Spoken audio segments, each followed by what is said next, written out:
So far in this course, we've been talking largely about blockchain as a technology, but technologies are just tools that enable us to do things. The interesting part of the blockchain is really what it enables in terms of new forms of distributed organization. As one commentator noted, the blockchain is an institutional technology, not an information technology. There's an enormous difference between the two. Institutional revolutions are things that don't happen very often. Blockchain technology enables new forms of networked distributed organizations, something that runs very much contrary to our existing organizational paradigm, and that's what makes it somewhat difficult for us to understand.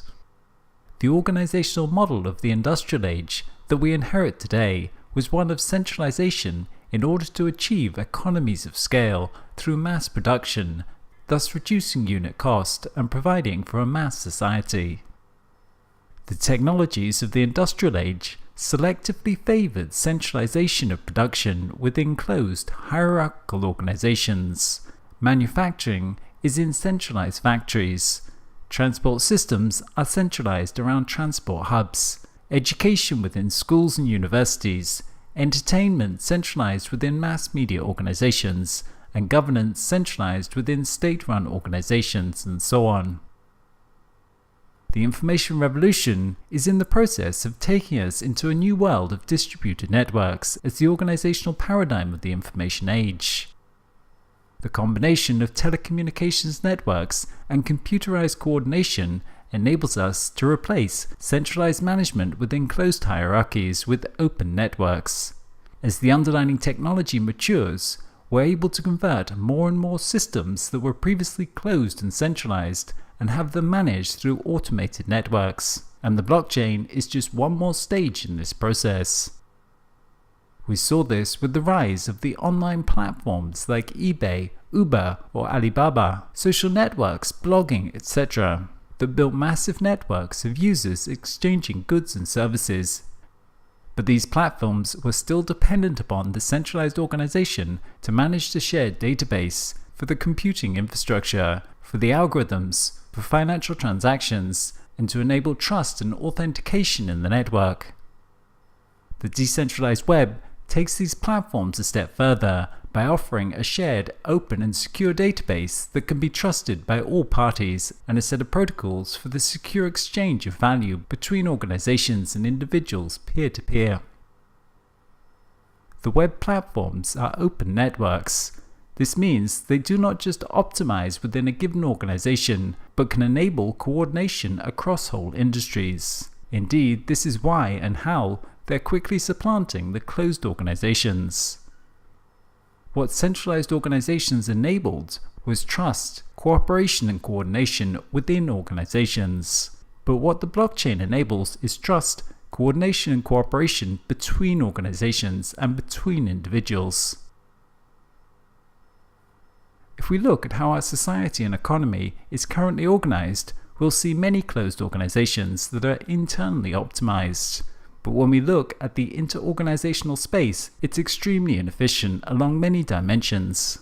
If we look at the way businesses coordinate along a supply chain, or the way nation-states interoperate in the global political system, we will see there is huge redundancy and friction caused by discontinuities. A classical example of this is the border system between nation-states and the bureaucratic procedures for obtaining a visa for moving from one nation to another, which creates a massive amount of friction at the interorganizational space. And it's because those organizations don't have an effective interorganizational infrastructure for collaboration and coordination. This greatly reduces the overall effectiveness of these systems and the delivered outcome for the end user. When we look internal to these organizations, they look like efficient, well-oiled machines. But when we look between them, the whole space is very inefficient. The whole space is very ineffective at delivering overall outcomes.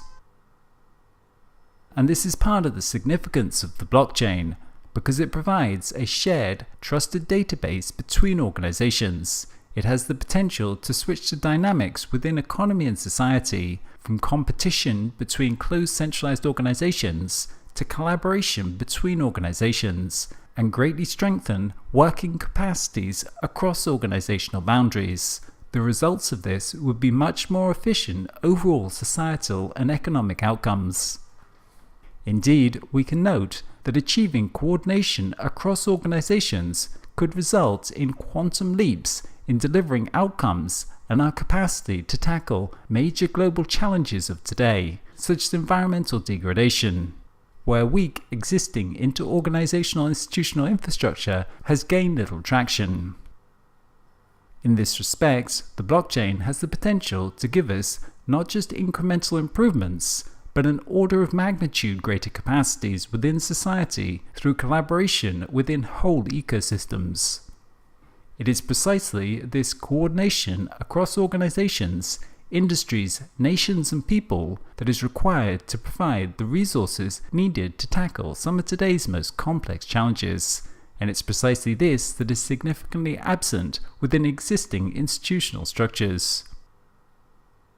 Because of the centralizing forces prevalent within the industrial age, we live in societies that are operated by many different closed organizations, many different companies all producing cars and competing for market share, many different governments that all focus on the interests of their citizens over those of others, many different healthcare providers, transport providers, etc.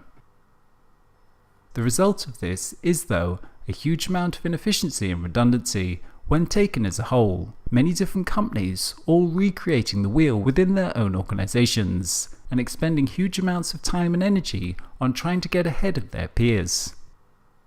We assume that this is the normal state of operations, that it's just human nature in some way.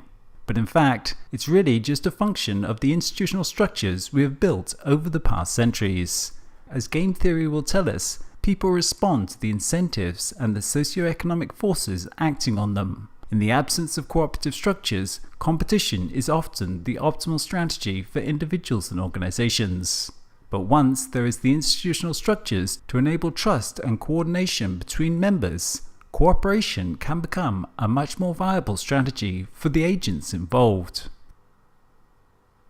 Because the blockchain enables this shared and trusted database that doesn't belong to any single organization, it makes it greatly more possible and viable for organizations to collaborate on a single solution or single source and achieve much better results for each organization and the economy as a whole.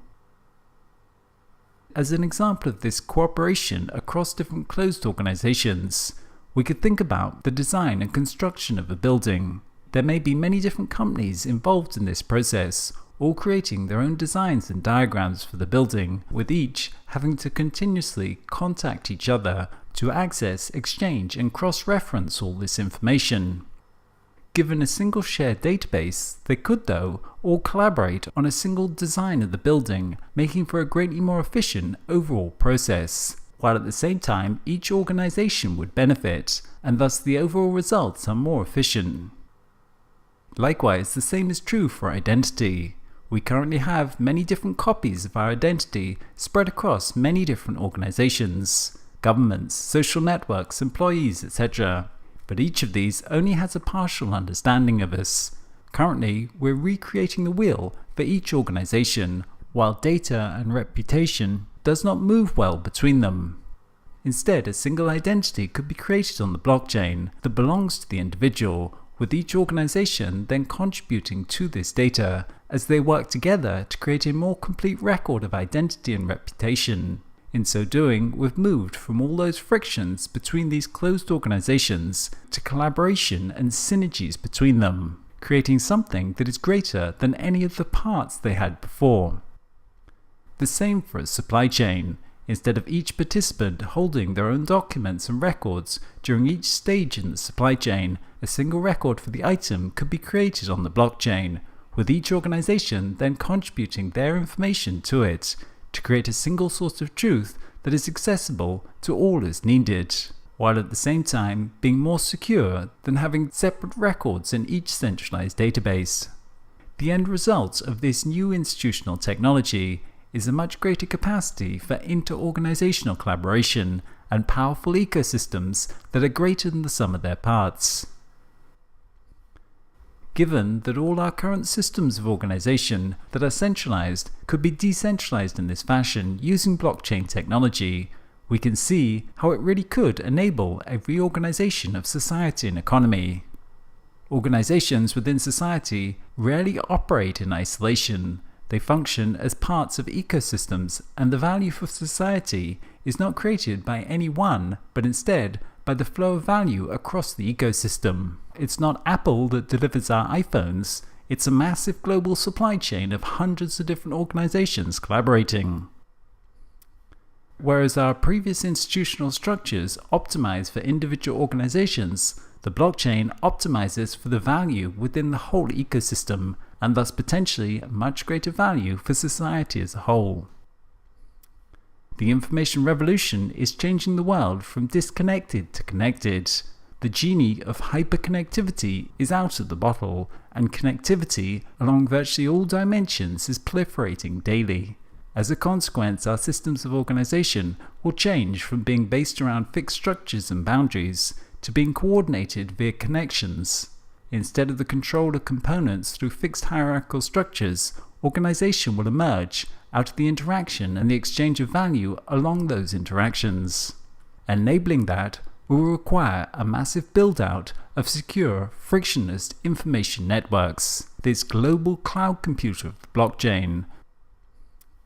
To understand better how this shared database that enables inter-organizational collaboration works, we'll talk about distributed ledger technology in the coming video.